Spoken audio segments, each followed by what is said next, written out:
अरविंद केजरीवाल पंजाब के सीएम बनने जा रहे हैं क्या राज्यसभा जा रहे हैं लुधियाना वेस्ट से? लोग कह रहे हैं कि दिल्ली छोड़ के पंजाब चले गए अरविंद केजरीवाल हारते। पर बीजेपी ने कोशिश की थी क्या कभी आपको लेने की? सारी पार्टियों के साथ गठबंधन में रहे, कांग्रेस के साथ आपने अलायंस किया, इंडिया गठबंधन का आप हिस्सा रहे, अब आप उन्हीं को फिर से कह रहे हैं कि वो गलत राजनीति करते आए। कांग्रेस भी करती है, हिंदू मुस्लिम बिल्कुल करते हैं, सभी पार्टियां आज सारी पार्टियां करती हैं। अरविंद केजरीवाल कह रहे हैं, उन्हीं का बयान है। सभी पार्टियों ने आज तक धर्म के नाम पे वोट मांगा है, जाति के नाम पे वोट मांगा। क्या ऑपरेशन सिंदूर कामयाब रहा या फिर नाकाम रहा? क्या जयशंकर मुखबिर हैं, जयचंद हैं? कांग्रेस पार्टी कह रही है, आपका क्या कहना है? कश्मीर में 370 हटाने से हालात बेहतर हुए हैं। दिल्ली हार का एक कारण, सबसे बड़ा कारण, क्या बीजेपी और कांग्रेस मिले हुए हैं? क्या कांग्रेस पाकिस्तान की भाषा बोल रही है? जाति गणना पर आपका स्टैंड क्या है? सुषमा स्वराज, शीला दीक्षित, आतिशी और रेखा गुप्ता, 4 महिला मुख्यमंत्री दिल्ली की, इनमें से बेस्ट सीएम कौन? क्या शीला दीक्षित के साथ आम आदमी पार्टी ने अन्याय किया? देश का बेस्ट प्राइम मिनिस्टर कौन रहा है अब तक?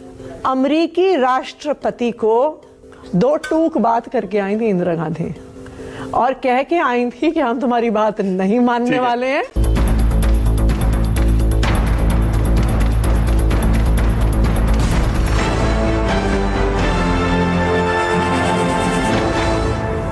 नमस्कार, आप देख रहे हैं न्यूज 24। मैं हूं मानक गुप्ता। आज चाय वाला इंटरव्यू दिल्ली की पूर्व मुख्यमंत्री आतिशी का, जो कि अब विपक्ष में नेता प्रतिपक्ष हैं दिल्ली विधानसभा में।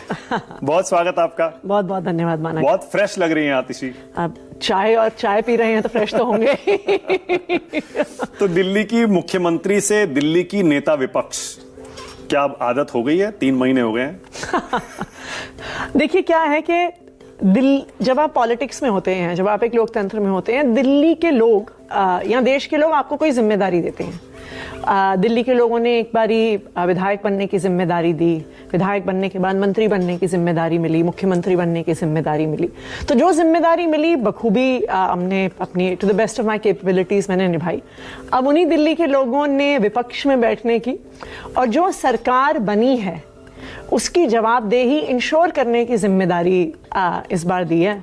तो उस जिम्मेदारी को भी बेस्ट ऑफ माय एबिलिटीज से निभा रही हूँ। अगर चुनाव में आप ही का चेहरा आगे रखा जाता और ये कहते अरविंद केजरीवाल और आम आदमी पार्टी के आतिशी ही सीएम बनेंगी अगर आम आदमी पार्टी जीती, तो आपको लगता है नतीजा कुछ और होता?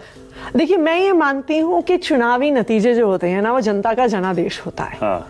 और जो एक बारी जनता डिसाइड कर लेती है, मैं ये मानती हूँ कि उस पर बहुत ज्यादा अब हम एनालिसिस करें कि अगर ये किया होता तो कैसा होता, वो किया होता तो कैसा होता। इस बार दिल्ली की जनता ने सोचा कि हम भारतीय जनता पार्टी को मौका देना चाहते हैं, और दिल्ली के लोगों ने भारतीय जनता पार्टी को 48 सीटें देके उनकी सरकार बनवाई है। अब सवाल ये नहीं है कि आम आदमी पार्टी ने ये किया होता, अरविंद केजरीवाल ने ये किया होता, आतिशी ने ये किया होता। अब सवाल ये भारतीय जनता पार्टी क्या कर रही है। नहीं। अब सवाल ये है कि आज सुबह क्यों दिल्ली की पूरी सड़कों में वाटर लॉगिंग है। आज सवाल ये है कि प्राइवेट स्कूलों की फीस क्यों बढ़ रही है। सवाल ये भी है, आज सवाल ये है कि पावर कट क्यों हो रहे हैं। सवाल ये भी है कि आम आदमी पार्टी हारी क्यों? अभी 3 महीने हुए हैं, नई सरकार को 100 दिन पूरे नहीं हुए। अभी भी मुझे लगता है आप लोग अभी भी पता नहीं उसको अभी तक एनालाइज करके ये इस नतीजे पर पहुंचे हैं या नहीं कि हारे क्यों। क्योंकि हर कोई मान रहा था आम आदमी पार्टी फिर जीत रही है। 67 सीटों से आप 28 पर आ गए, क्यों? देखिए, जैसा मैंने कहा, मेरा ये मानना है कि दिल्ली की जनता इस बार भाजपा को मौका देना चाहती थी। उन्होंने सोचा कि ये जो दिल्ली सरकार, केंद्र सरकार के जो डिस्प्यूट होते हैं, इस बार ये एक ही सरकार लाके देखते हैं। अब तो डबल इंजन क्या, ट्रिपल इंजन क्या, 4 इंजन की सरकार है दिल्ली में। लेकिन आज सुबह आप देखिए तो ऐसा लग रहा है कि 4 इंजन में पानी भरा हुआ है। अगर इतने सारे मुद्दे ऑलरेडी 3 महीने में दिल्ली में इकट्ठे हो गए, तो फिर अरविंद केजरीवाल, आतिशी, मनीष सिसोदिया, सौरभ भारद्वाज, संजय सिंह दिखे क्यों नहीं? 3 महीने से, खासतौर से पिछले 2 महीने से सब गायब हैं। ऐसा क्यों? कहाँ गायब है? गायब अगर आप देखिए, सड़कों पर कोई नहीं दिख रहा, मीडिया में कोई नहीं दिख रहा। पहले दिन से अगर भारतीय जनता पार्टी से उनके 2,500 रुपए के झूठे वादे पर किसी ने सवाल उठाया है तो वो आम आदमी पार्टी ने उठाया है। और ये बिल्कुल साफ है, आप सारे वादे देखिए जो भारतीय जनता पार्टी ने किए। मोदी जी ने दिल्ली के चुनाव में बार बार स्टेज पे खड़ा होकर कहा था कि ये मोदी की गारंटी है कि आप 8 फरवरी को भारतीय जनता पार्टी को जिताइए और 8 मार्च को दिल्ली की महिलाओं के खाते में 2,500 रुपए आएंगे।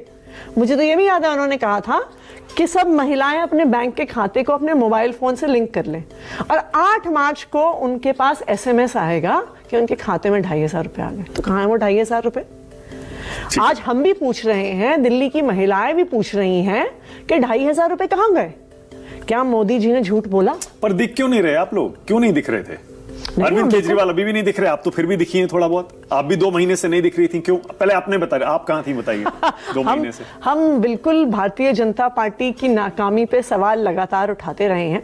देखिए क्या है कि अरविंद केजरीवाल से दिल्ली के नेता नहीं है। अरविंद केजरीवाल आम आदमी पार्टी के नेशनल कन्वीनर है, और नेशनल कन्वीनर होने के नाते उनकी देश भर में आम आदमी पार्टी के संगठन को बढ़ाने की जिम्मेदारी उनके पास है। तो उस पर लगातार काम चल रहा है। 2 साल में पंजाब में चुनाव है, उसकी तैयारी हो रही है। गुजरात में चुनाव आम आदमी पार्टी लड़ेगी, उसकी तैयारी हो रही है। गोवा में चुनाव आम आदमी पार्टी लड़ेगी, उसकी तैयारी हो रही है। 2 साल में दिल्ली में MCD का चुनाव है, उसकी भी तैयारी शुरू हो गई है।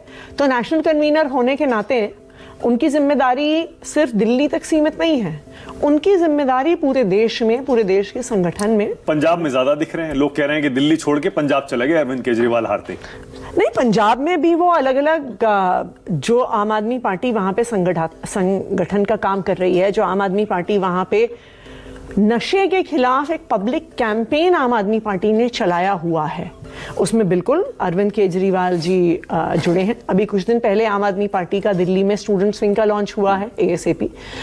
उस स्टूडेंट्स विंग के लॉन्च में भी आम आदमी पार्टी के नेशनल कन्वीनर अरविंद केजरीवाल जी 3 महीने में 2-3 बार ही दिखे हैं बस दिल्ली में, बाकी समय पंजाब में दिखे हैं या बाकी जगह दिखे हैं। तो वो नेशनल कन्वीनर है, वो देश के बाकी हिस्सों में क्यों ना दिखे। क्या अरविंद केजरीवाल पंजाब के CM बनने जा रहे हैं क्या? नहीं, अरविंद केजरीवाल जी। ये थ्योरी काफी टाइम से चल रही है। ये थ्योरी 10 साल से चल रही है। पर जब से दिल्ली का रिजल्ट आया उसके बाद से ये थ्योरी 10 साल से चल रही है। जब हम शुरू में पंजाब में चुनाव लड़ने गए पहली बार, तब से ही लोगों ने कहा कि नहीं अरविंद केजरीवाल मुख्यमंत्री बनेंगे। तब हमारी पार्टी विपक्ष में आई।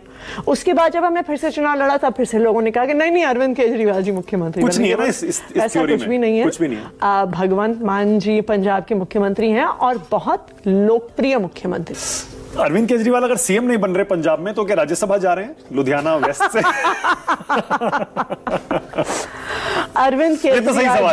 अरविंद केजरीवाल जी आम आदमी पार्टी का संगठन देश भर में खड़ा कर रहे हैं, ये सच्चाई है।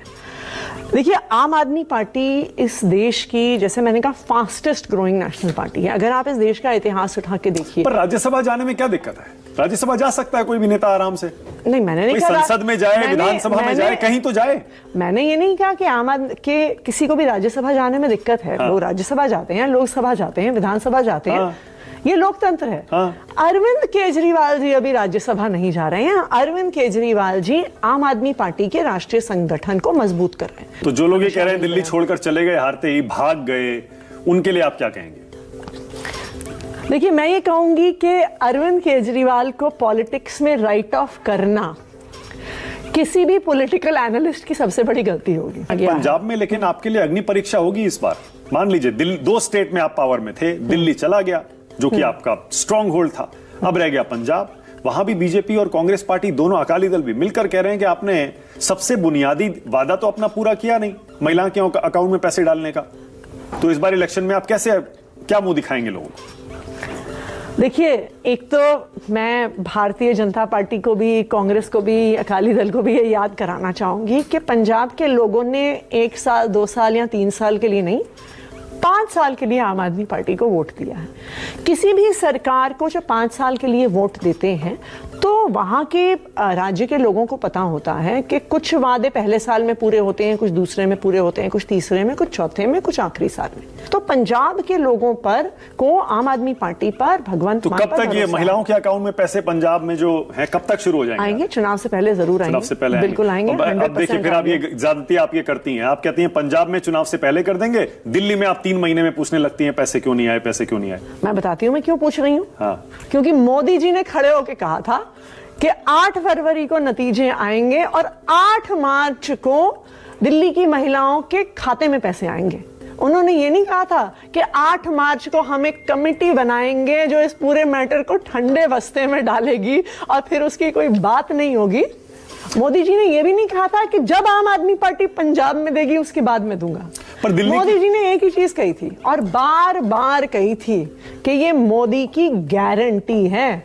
एक बार नहीं कहा था उन्होंने, बार बार कहा। अब आपने ASAP as soon as possible बोलते हैं ना बोलचाल की भाषा में, मुझे लगता है ASAP Yes, शायद ASAP। ये सोच के आपने ये लॉन्च किया है, association of students for alternative politics. Alternative politics ये आपका मॉडल तो 10 साल से ज्यादा पुराना हो गया है और लोग कह रहे हैं कि ऑल्टरनेटिव पॉलिटिक्स तो आपने कब की पीछे छोड़ दी, आप भी बाकी सारी पार्टियों की तरह ही हो गए। अब ऑल्टरनेटिव पॉलिटिक्स फिर से कह रहे हैं, यानी आप पुराने फॉर्मूले पर लौट रहे हैं। आप मुझे बताइए कोई एक और पार्टी और एक और सरकार जिसने शिक्षा को अपना मेन मुद्दा बनाया हो, जिसने अपनी सरकार में सबसे ज्यादा बजट एलोकेशन सरकारी स्कूलों को किया हो। देखिए आप, क्या है मतलब अल्टरनेटिव पॉलिटिक्स का?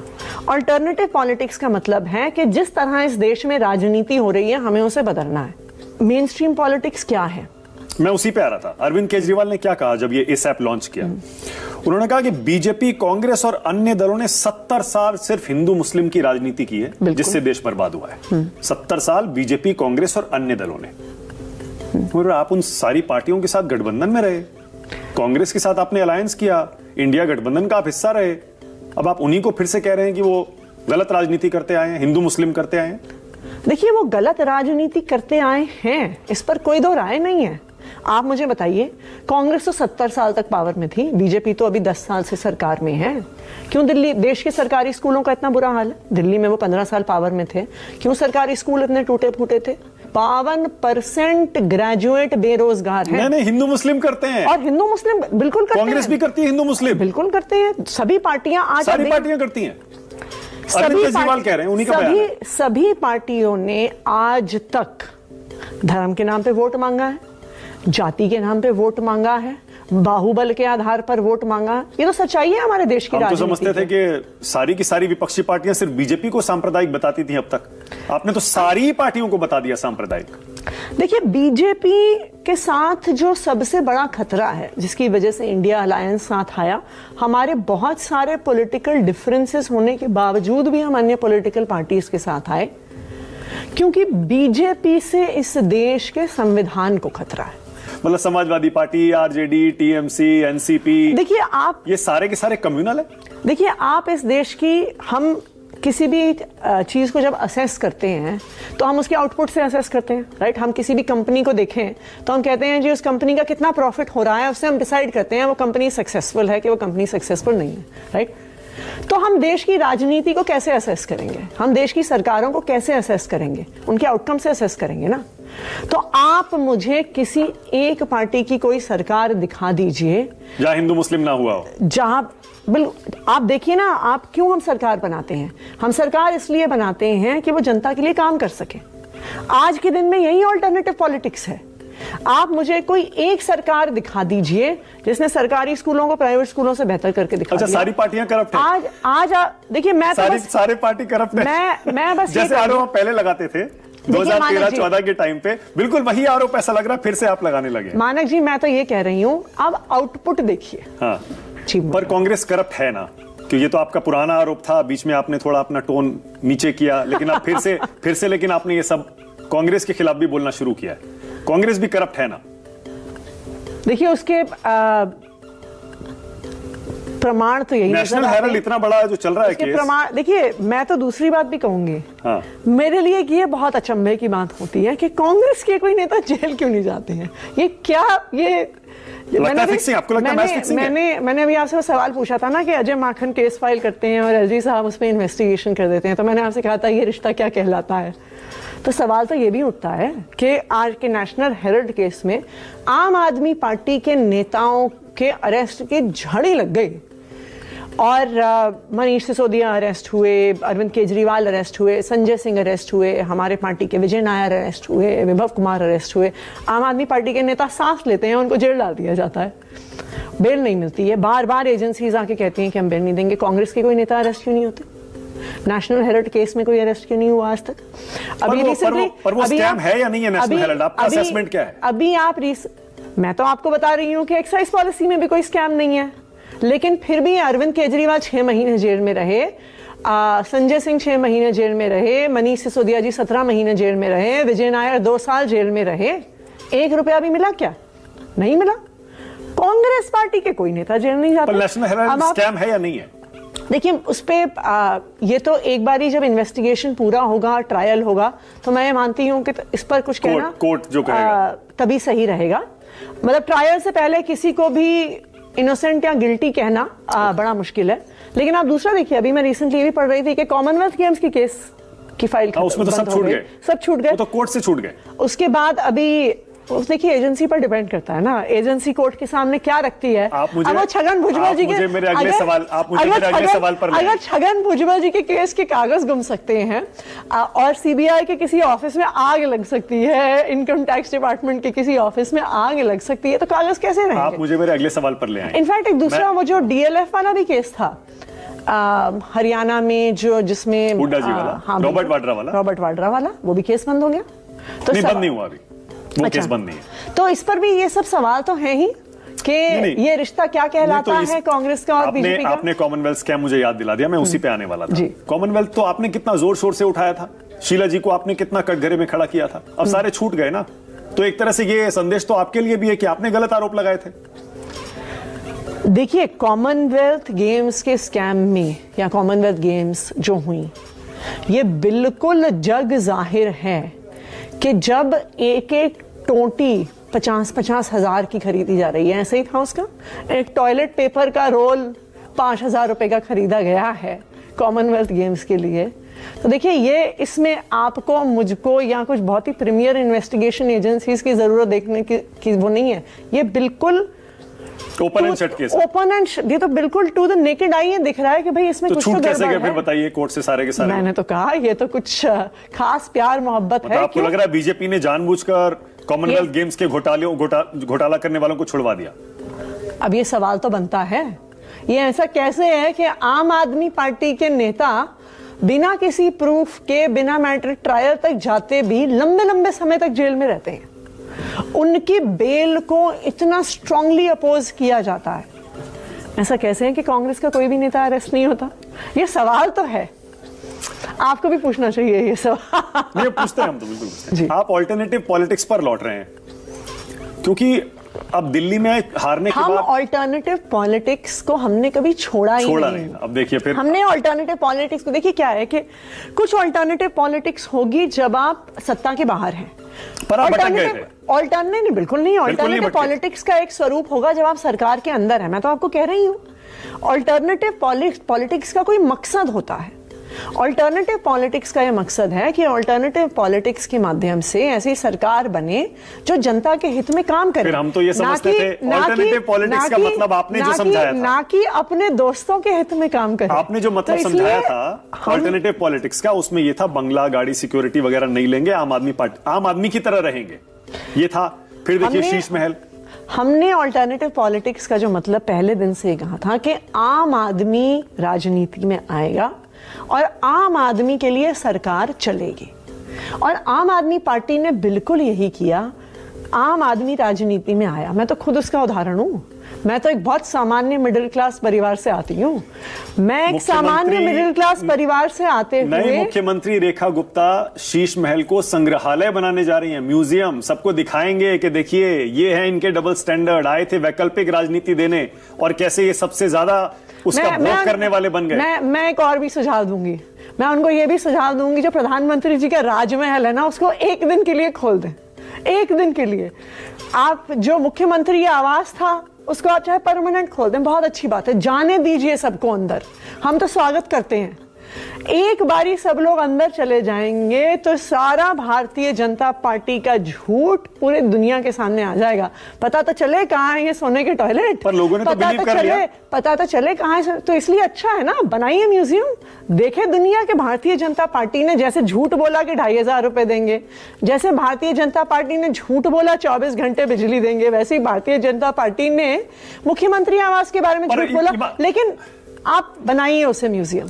मैं तो बस एक रिक्वेस्ट करूंगी बीजेपी से, एक दिन के लिए प्रधानमंत्री आवास भी खोल दें। ठीक है। मैंने सुना है वहां पे, ऑफ कोर्स सुना ही है, मैं तो कभी अंदर गई नहीं हूँ, कि वहां पे 150 करोड़ के सोने के कालीन हैं जो सोने के धागे से बुने हुए हैं। मैं भी देखना चाहती हूँ। मैंने सुना है कि एक सोने का जैसे लाल किले में वो शीश महल के तो वीडियो हैं। आप दिखाइए क्या है उस वीडियो में, सोने के टॉयलेट और स्विमिंग पूल और ये वो तो है जो वो वीडियो दिखाते हैं उसमें कहीं पे डाइनिंग टेबल दिखती है, उसमें वहां पे कहीं पे किचन दिखती है, वहां पे कहीं पे बेडरूम दिखता है। लेविश तो है ना वो, देखिए घर एकदम लेविश तो है। देखिए मैं ये मानती हूँ कि जो वो घर है वो एक मुख्यमंत्री का सिर्फ आवास नहीं है, मुख्यमंत्री का कार्यालय भी है। वहाँ पे मुख्यमंत्री की सिक्योरिटी का भी पूरा अरेंजमेंट है, तो उस हिसाब से वो घर बना है। और वो घर मैं आपको बता दूं, वो अरविंद केजरीवाल का घर नहीं है, वो अरविंद केजरीवाल का व्यक्तिगत घर नहीं है, वो मुख्यमंत्री आवास है। आप देखिए रेखा गुप्ता जी के पास नहीं रह रही वहाँ पे, रेखा उनके पास कोई घर नहीं है अभी तक। हाँ। वो अपने प्राइवेट घर में रह रही है, वो घर ढूंढ रही हैं। हाँ। उनको केंद्र सरकार घर नहीं दे रही है, ऐसा मुझे सुनने में आया है। पर चलिए वो अलग मैटर है। आपको तो घर मिल गया ना? हाँ मुझे मिल गया, लेकिन शायद जो आपने मांगा था वो नहीं मिला। चलिए कोई बात नहीं, वो भारतीय जनता पार्टी की इच्छा है, वो उनकी सरकार है, वो उनकी इच्छा है। मैंने ये सवाल इसलिए किया, देखिए मैं ये मानती हूँ कि भारतीय जनता पार्टी ने मुख्यमंत्री आवास के नाम पे बहुत राजनीति करी। हाँ। अब तो जीत गए। आप मानती है वो कारण था आपकी हार का? मैं तो ये मानती हूँ कि आप दिखा दीजिए देश की जनता को। आप मानती है वो एक हार का कारण बना? देखिए मैं ये मानती हूँ कि दिल्ली के लोगों ने इस बार सोचा कि हमें भारतीय जनता पार्टी को मौका देना है। ठीक है, राइट। ओके। और मैं ये मानती हूँ कि सबसे बड़ा कारण ये था कि दिल्ली के लोगों को ये लगा कि अगर एक ही पार्टी केंद्र सरकार में होगी, दिल्ली में होगी, तो हो सकता है कि दिल्ली के काम और तेजी से 2500 रुपए का जो वादा था, आप ही की पिच पर आकर बीजेपी ने आपको हरा दिया क्या?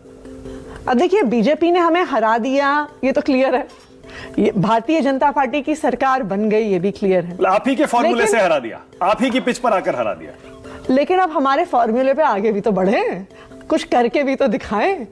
या मोदी लहर ऐसी चली कि इस बार आम आदमी पार्टी भी उड़ गई, उसमें 28 पे आ गई, 22 पर आ गई। देखिए लहर भी किसी आधार पे बनती है।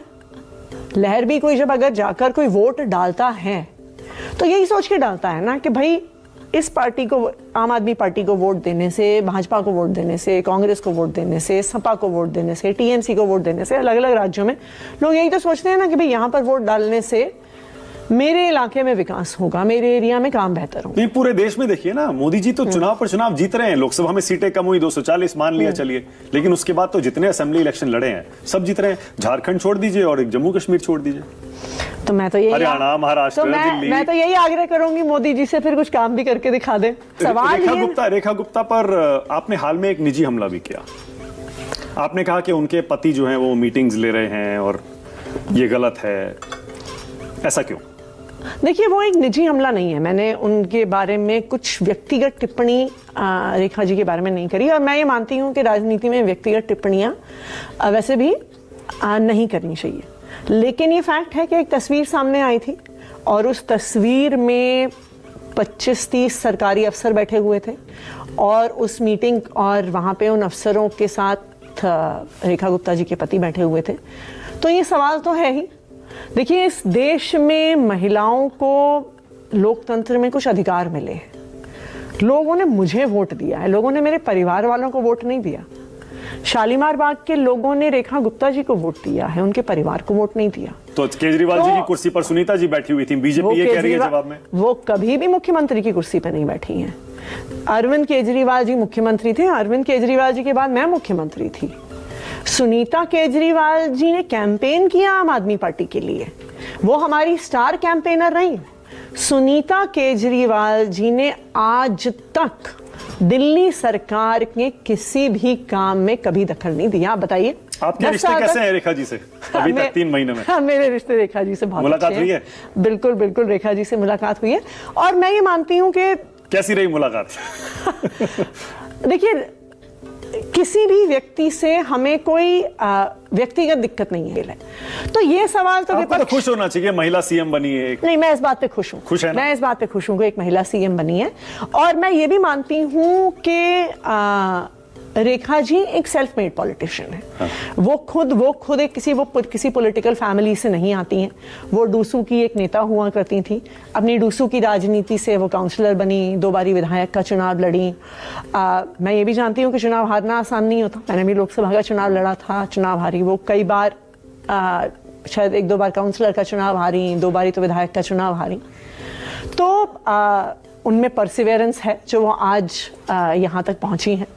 और एक राजनीति में एक महिला होना कभी भी आसान नहीं होता। आप ये कहिए, हमें कह रही हैं कि आप खजाना खाली कर गए इसीलिए देर हो रही है। ये जो स्कीम लागू करने में देर हो रही है इसीलिए हो रही है, आप खाली कर गए सारा खजाना। वो क्या था उनका गाना जो उन्होंने चुनाव में गाया था, हमें बहाने नहीं बदलाव चाहिए। तो मैं तो उनसे यही कहूंगी कि बहाने बनाना बंद करें। और वैसे भी सबसे इंटरेस्टिंग बात है, वो फाइनेंस मिनिस्टर भी हैं, उन्होंने बजट पेश किया और 1 लाख करोड़ का पिछले साल से इस साल में हमारी सरकार से उनकी सरकार में 3,500 करोड़ सरप्लस उन्होंने इस साल बजट में यूज किया है। तो 3,500 करोड़ किस इकोनॉमिक्स में खाली खजाना होता है, मैं ये भाजपा से जरूर पूछना चाहूंगी। आपको अजीब लगा था जब आपकी सीट निकल गई और अरविंद केजरीवाल की सीट नहीं निकली इस बार? अरविंद केजरीवाल जी के विधानसभा क्षेत्र में सरकारी मशीनरी का मिसयूज करके वोटर्स को अपने घर से बाहर ही नहीं निकलने दिया। रोज भारतीय जनता पार्टी के कार्यकर्ता हमारे कार्यकर्ताओं के साथ मारपिटाई कर रहे थे। हमारे जब कोई भी उनको बचाने जाता था तो हमारे कार्यकर्ताओं को उठा के लॉकअप में डाल दिया जाता था। रेस कोर्स के पीछे एक छोटे से कैंप में जहां पे 250 लोग रहते हैं, 1000 पैरामिलिट्री फोर्सेस को स्टेशन कर दिया। और बीजेपी वालों ने सबको जाके धमकी दे दी कि कोई भी वोट डालने के लिए निकला ना तो तुम्हें देख लेंगे।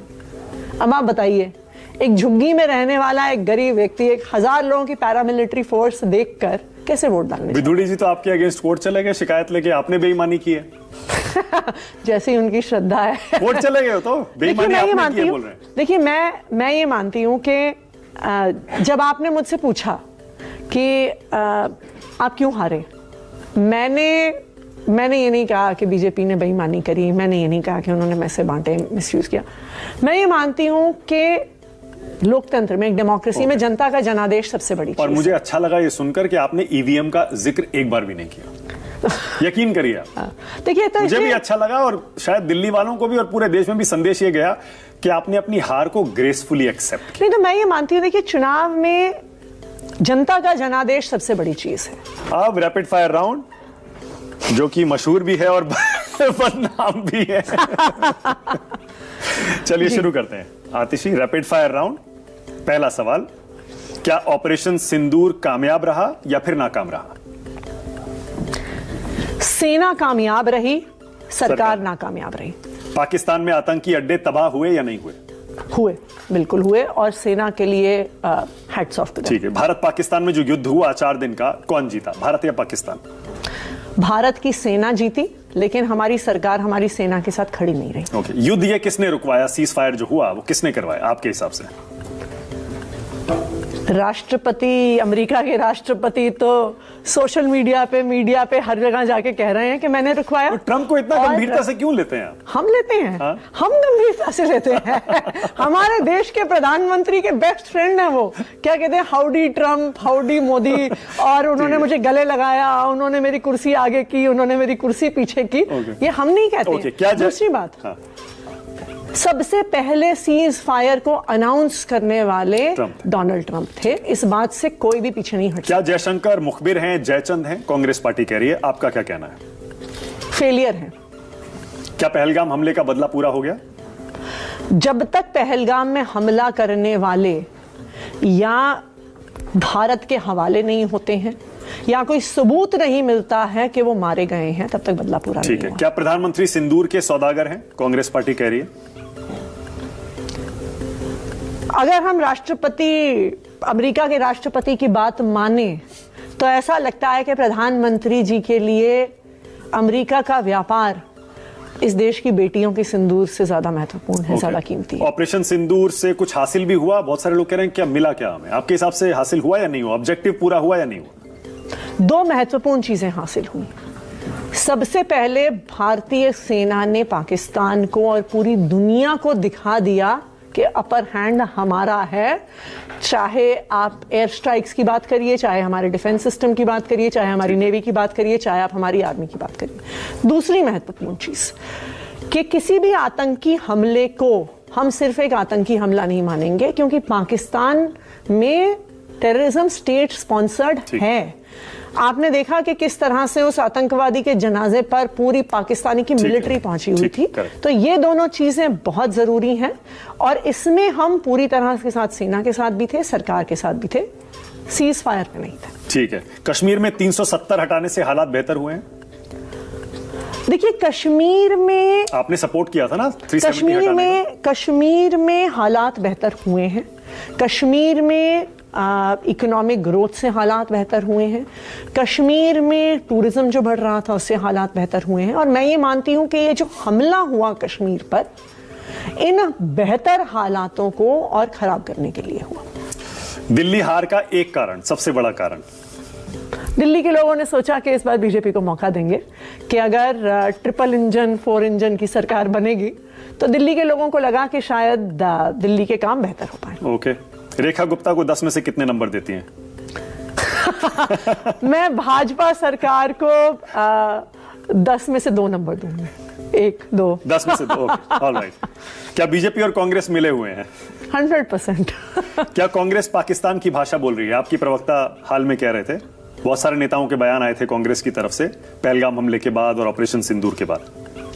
जहां तक मुझे पता है, सारी ही पार्टियों ने भारतीय जनता पार्टी का साथ दिया, केंद्र सरकार का और सेना का साथ दिया। और इसमें मैं ये मानती हूं कि पूरा देश और सारी पॉलिटिकल पार्टीज जब युद्ध चल रहा था बिल्कुल एकजुट थे। और मैं ये मानती हूं कि ना सिर्फ पार्टियों की, देश में सभी लोगों की तारीफ करनी चाहिए। और ये समझ में आ गया कि मुश्किल के मौके पर भारत के 140 करोड़ लोग बिल्कुल एकजुट होकर एक साथ खड़े थे। ठीक है। जाति गणना पर आपका स्टैंड क्या है?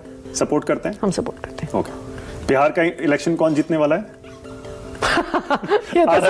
ये तो समय बताएगा। लड़ेंगे आप बिहार का इलेक्शन? नहीं, आम आदमी पार्टी का अभी बिहार में कोई संगठन नहीं है। अभी गोवा में, गुजरात में, पंजाब में और एमसीडी इलेक्शन लड़ने की तैयारी हम कर रहे हैं। ठीक है। दिल्ली का बेस्ट मुख्यमंत्री, चीफ मिनिस्टर अब तक का कौन रहा है? अरविंद केजरीवाल। ये तो जवाब आपको पहले से पता था। सीरियसली? मतलब खुद से बेहतर सीएम मानती हैं उनको आप? मैं 100%। ओके। इसलिए मानती हूं क्योंकि जो मुद्दे वो राजनीति में लेके आए और गवर्नेंस में लेके आए, अब आम आदमी पार्टी छोड़िए, ये रैपिड फायर। अच्छा, मुझे पता था कि आप यही जवाब देंगी, तो इसलिए मैंने इसका एक फॉलोअप क्वेश्चन पहले से तैयार किया। अब अरविंद केजरीवाल को एक तरफ रखिए। अब मुझे बताइए, सुषमा स्वराज, शीला दीक्षित, आतिशी और रेखा गुप्ता, 4 महिला मुख्यमंत्री दिल्ली की, इनमें से बेस्ट सीएम कौन है? देखिए, अपने आप पर तो कुछ कहना ठीक नहीं होगा। नहीं, आप बोल सकती हैं। नहीं,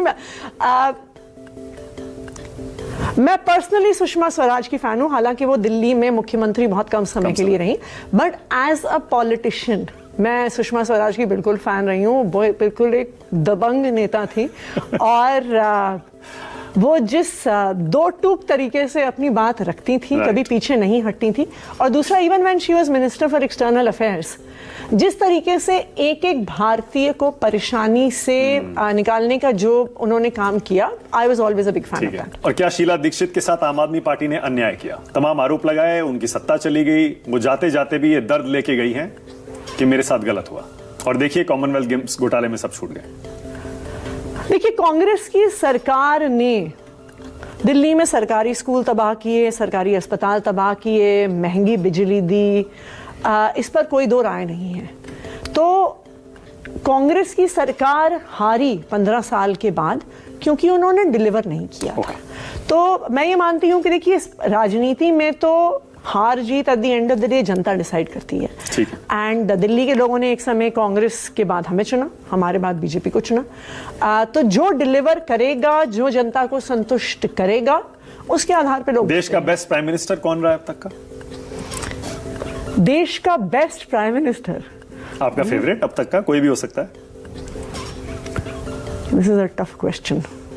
मैं तो एक्चुअली कहूंगी जवाहरलाल नेहरू जी। आई थिंक नेहरू जी को भारत की आज़ादी के बाद बहुत ही एक फाइनेंशियली डिफिकल्ट मुश्किल हालात में उन्होंने देश को संभाला। और मैं ये मानती हूँ कि बहुत सारी चीज़ें जिनको हम एक आधुनिक भारत मानते हैं उनकी नींव। पर आजकल तो इंदिरा गांधी ट्रेंड कर रही है। 1971 में पाकिस्तान के 2 टुकड़े किए थे और मोदी जी से कंपैरिजन कांग्रेस पार्टी करा रही है। इंदिरा गांधी थी आयरन लेडी। ये जायज बात है वैसे।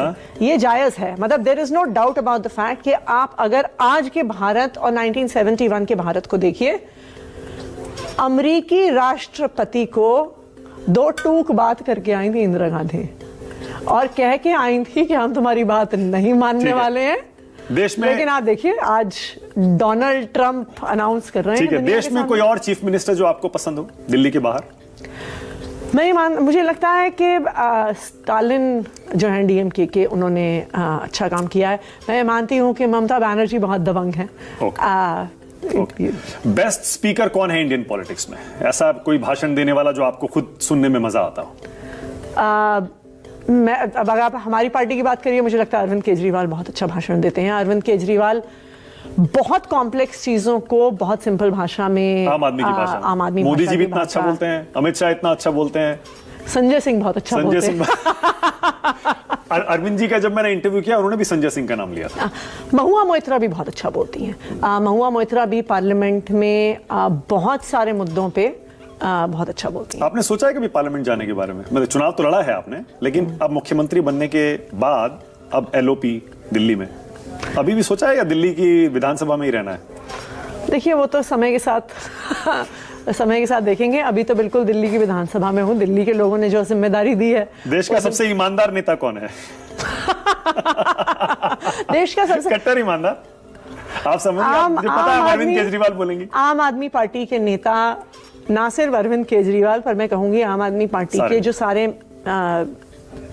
आम आदमी पार्टी की मेन लीडरशिप है, अरविंद केजरीवाल, मनीष सिसोदिया, संजय सिंह, राघव चड्ढा, दुर्गेश पाठक, आतिशी, सौरभ भारद्वाज, मैं कहूंगी बिल्कुल ईमानदार। और देश का सबसे भ्रष्ट नेता कौन है? जो अपने दोस्त को सारे ठेके देते हैं। प्रधानमंत्री जी।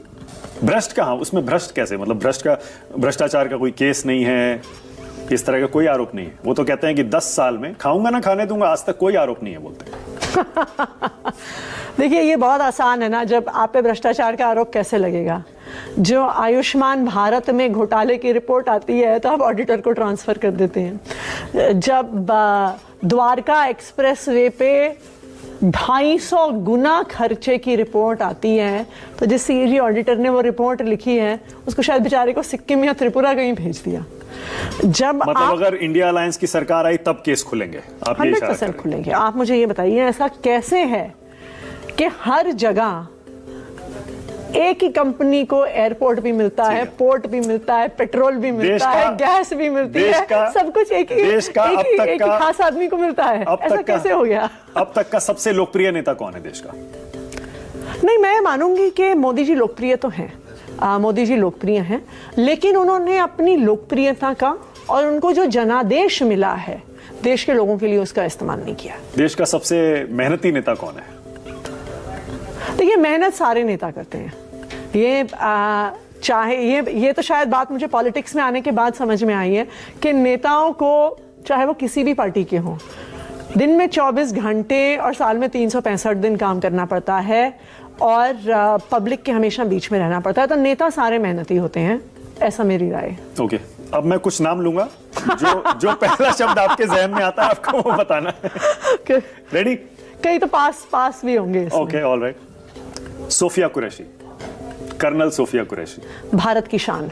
व्योमिका सिंह। भारत की शान। Donald Trump.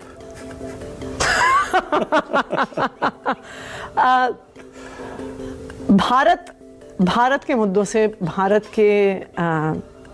के हितैषी नहीं है बेसिकली। भारत की सॉवरेनिटी से जुड़े हुए मुद्दों से उनको बाहर रहना चाहिए। Very good. S Jaishankar. Failure. Asim Munir, पाक आर्मी जनरल, अब तो फील्ड मार्शल हो गए। भ्रम में जीते हैं।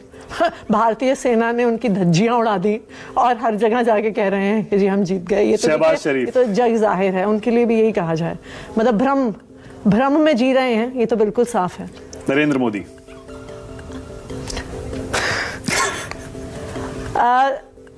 इतने साल प्रधानमंत्री होने के बाद देश के लिए कुछ नहीं किया।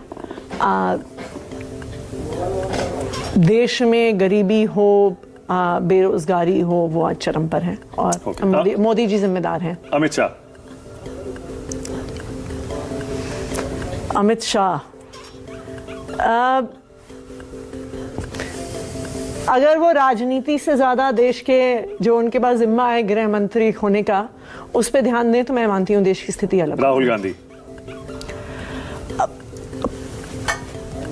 गुड ह्यूमन बीइंग, अब तो दोस्त नहीं रहे, लेकिन good human being but may be not suited for politics. Priyanka Gandhi. Dynamic. You like Priyanka Gandhi? Dynamic है, बिल्कुल है। Okay. Sonia Gandhi. Dignified, graceful. Kapil Sibal. Sibal और सिंघवी जी से तो आम आदमी पार्टी बहुत अटैच्ड है ना, क्योंकि आपके सारे केसेस उन्होंने लड़े हैं और बहुत कृतज्ञ भी हैं कि उन्होंने बहुत आपको मुसीबतों से निकाला है। Sibal ji is an excellent lawyer, there is no doubt about it. Rekha Gupta. Pass. Okay. नहीं, आई शैल चेंज दैट। मैं ये उम्मीद करती हूँ कि दिल्ली के लिए कुछ अच्छा करेंगे। ओके। भगवंत मान। A man of the people. प्रवेश वर्मा। गायब। कपिल मिश्रा। दिल्ली में पानी भरा हुआ है, प्रवेश वर्मा जी गायब है। कपिल मिश्रा। लोगों को बांटना ठीक नहीं है। नीतीश कुमार। शायद राजनीति से रिटायर होने का समय आ गया है। आ गया। तेजस्वी यादव। मेहनती। भविष्य वही है, आपको लगता है सीएम बनेंगे इस बार? देखिए, ये तो कहना मुश्किल, मतलब ये अभी कहना मुश्किल है कि कौन जीतेगा, पर अपनी पार्टी को खड़ा करने में, चुनाव लड़ने में उन्होंने बहुत मेहनत करी। कन्हैया कुमार।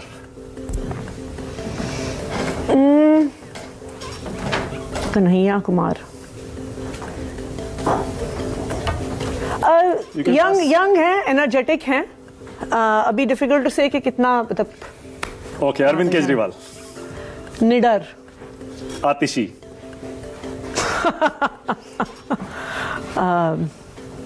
मेहनती, डेफिनेटली। मनीष सिसोदिया। शिक्षाविद। संजय सिंह। शेर। राघव चड्ढा। राघव चड्ढा शार्प। परिणीति चोपड़ा।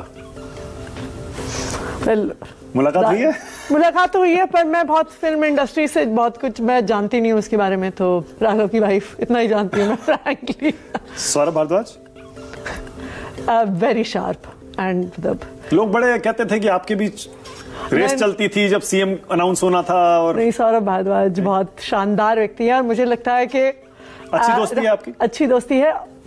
राजनीतिक व्यंग में अगर कोई सबसे आगे है तो वो सौरभ भारद्वाज। रमेश बिधूड़ी। गुंडागर्दी। मतलब मैंने तो चुनाव में यही देखा। आई थिंक चुनाव लड़ने का वो सही तरीका नहीं है। Swati Maliwal. Not worthy of comment. Okay. Alright, मेरे सवाल खत्म हो गए, लेकिन मुझे बहुत मजा आया और मैं वाकई दाद दूंगा आपकी कि आपने हर सवाल का बिल्कुल बेबाकी से जवाब दिया है। नहीं, जब देखिए, थैंक यू सो मच। हम ईमानदारी से राजनीति करते हैं। मैं ये मानती हूँ कि हमारे पास छुपाने के लिए कुछ नहीं है, और पॉलिटिक्स में कभी आप सक्सीड करते हैं, कभी आप सक्सीड नहीं करते हैं, पर मैं ये मानती हूँ कि हमने आज तक, और मैंने हमेशा पूरी ईमानदारी से और पूरी मेहनत से राजनीति करी है। So I have nothing. बहुत मजा आया मुझे आपसे बातचीत करने में। Thank you so much. Thank you Atish. Thank you.